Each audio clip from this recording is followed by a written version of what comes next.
Bismillah ar-Rahman ar-Rahim. The topic and question that we're going to discuss today vis-a-vis Islamic customs and etiquette is that whether the reward of a person, the reward done for a good deed, is it transferable to a person who is deceased, who is no more in this world? And in particular, is the reward transferred to a person for whom the Quran is being read? In other words, recitation of the Quran, the way a person recites certain siparas in certain parts of the Quran. Thus, this reward, is it transferable to a person who has died?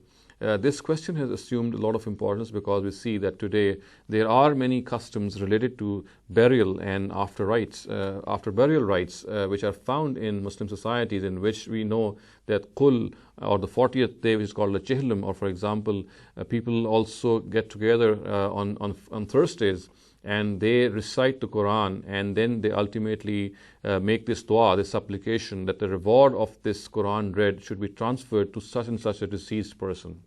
Now, this concept is absolutely alien to Islam. Not only is it alien to Islam, we find the Quran criticizing it and saying something which is diametrically opposite to what is said here. The Quran says, "Alaysa lil insani illa ma sa'a." In the hereafter, a person shall earn only that for which it itself strived in this world.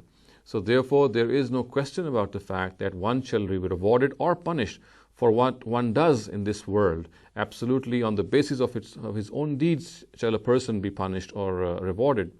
There is absolutely no possibility that the credit accrued in the account of some other person in this regard be transferred to another account.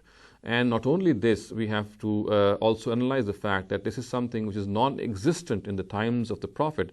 And we know that while explaining this very verse in his tafsir, the famous commentator Ibn Kathir himself has cited the opinion of Imam Shafi as something to the effect that had there been some good in this practice, the companions would have already done it. Which actually signifies the fact that in the times of the companions of the Prophet, this practice was absolutely non-existent, and it is a later production. And so therefore it can be classified as a religious innovation or a bid'at. We must realize that we have to stand by the Quran in all our concepts. We must refer back to the Quran. And as I said, the Quran is explicit in this regard, and it says, "Alaysa lil insani illa ma sa'a." A person in the hereafter shall be rewarded or punished only on the basis of what he himself did in the previous world. Now, in this regard, we also need to understand a certain narrative of the Prophet, attributed to the Prophet, as per which there are certain things which can be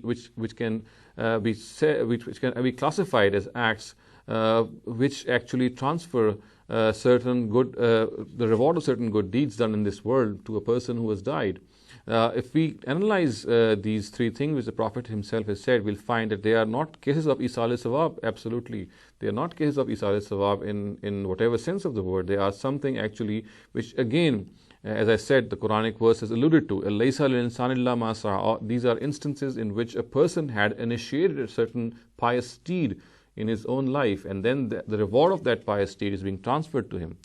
Now, these three instances which the narrative says, one of them is Sadqatun Jariyah, which means something good done. For example, a hospital constructed, or a clinic constructed, or for example, a school, or any philanthropic deed which a person did. Now, the reward of that deed shall still be given to him even after his death, because even after his death, of course, that hospital was instrumental, that school was instrumental in providing service to later generations. So therefore, this is something which will be of benefit to him. Similarly, it is said that pious children who pray for the deceased, who supplicate for the deceased, that also shall be beneficial for him. So this is, of course, very understandable. This is because the fact that those pious children, those virtuous children, virtuous souls, were pious children because of the instruction and training given to him or to them by their parent, for whom they are actually praying. So the second thing which the narrative says is that the prayers or the supplications of pious children shall also be instrumental in rewarding this deceased person. And of course, this is very understandable. And the third thing in this regard is knowledge which is beneficial for others. And this is, of course, very understandable.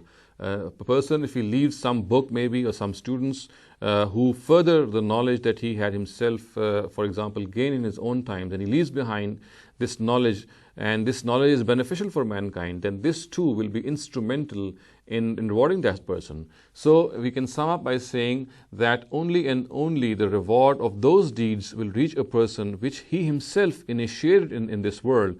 And the case of Esaal Sawab, for example, in which a person is accredited with reward through deeds done by some other person, is absolutely unfounded. This whole issue is unfounded in the Quran, and the Quran is it stands absolutely diametrically opposite to the notion of Esaal Sawab.